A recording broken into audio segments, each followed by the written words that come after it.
Dawno tokarki nie pokazywałem, ona się troszeczkę zmieniła. Jak widać, rzeciniak jest podniesiony. Uchwyt tokarski też jest podniesiony. Tam trochę muszę dorobić pod niego podkładkę lepszą, żeby ładnie zbierał właśnie z osią wrzeciona, nóż można było ustawić.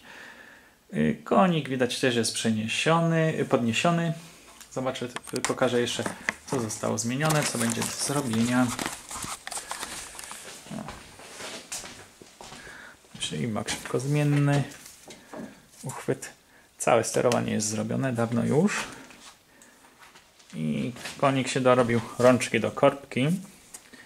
Tu mamy ośkę, która napędza support.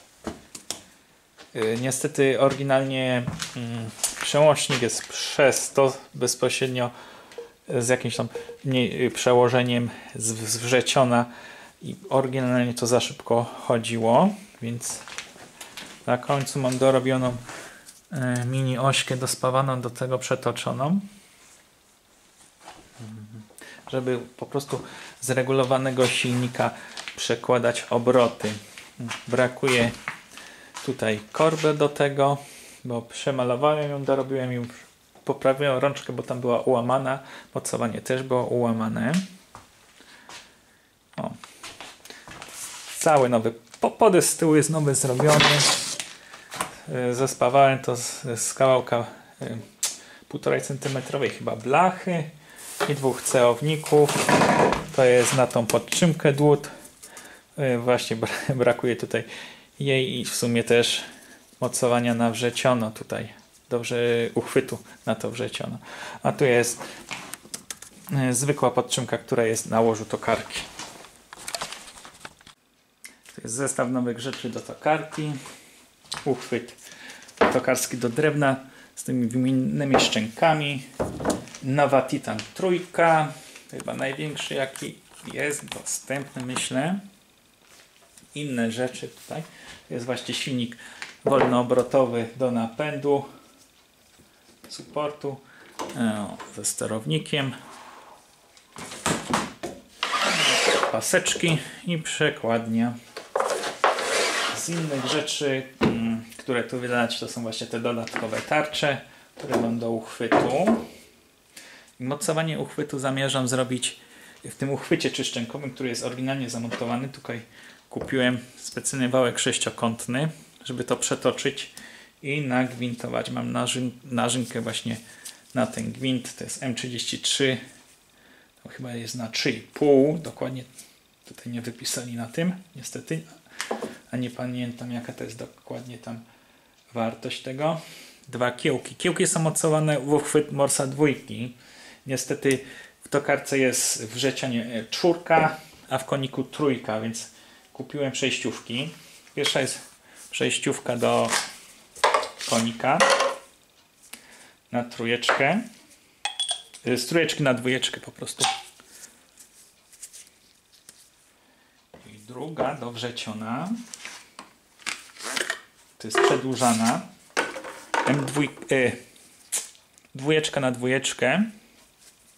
Więc potrzebna jest też redukcja. Bardzo ładnie wchodzi. Tu ma właśnie ile wystaje z wrzeciona z uchwytu tokarskiego ten element. To jest właśnie ładnie to wejdzie w środek. To są moje, które miałem kupione razem z tym zestawem, te kiełki. I też zamówiłem sobie z Chin cały, może nie taki cały zestaw 4. W sumie są prawie w kosztach 1, 2 takich. Mamy cały zestaw z Chin. Różnych to jest kieł obrotowy. To myślę, że to można tą końcówkę będzie wymienić i dotoczyć sobie coś jak będę chciał. Coś specjalnego, jeżeli będzie potrzebne. No właśnie, zamierzam umieścić to we wrzecionie.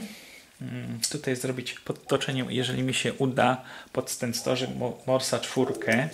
Tylko że wrzeciniak należy najpierw w tokarce ustawić, bo on tam teraz lekko stożek ciągnie. Muszę to sprawdzić.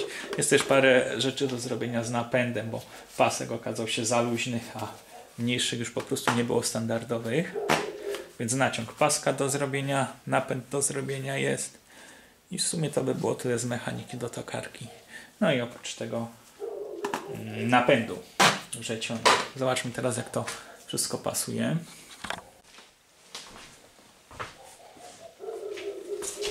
Przedłużka. Przechodzi i wstożek ładnie wchodzi tam z tyłu. Za chwilę tu zabezpieczę.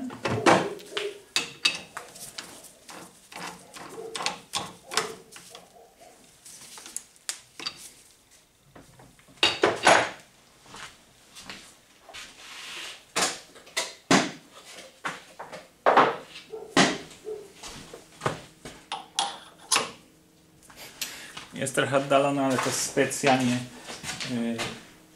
żeby miał jakąś większą przestrzeń do pracy. Jeżeli by to przeszkadzało, mogę zdjąć redukcję stożka Morsa i przesunąć ten cały układ dalej.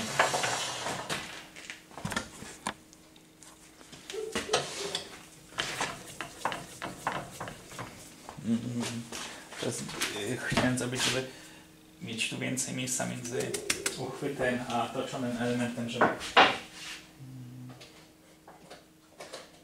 Co my tu mamy? Aha.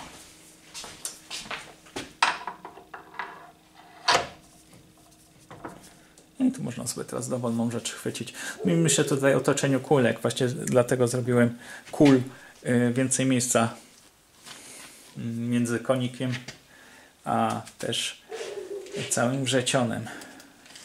Żeby było właśnie tu, z tej strony można było dojść i z tej też dość ładnie można. No tak więc zostały jeszcze mechaniczne regulacje w tokarce i dorobienie tego uchwytu do mocowania do nowego uchwytu tokarskiego.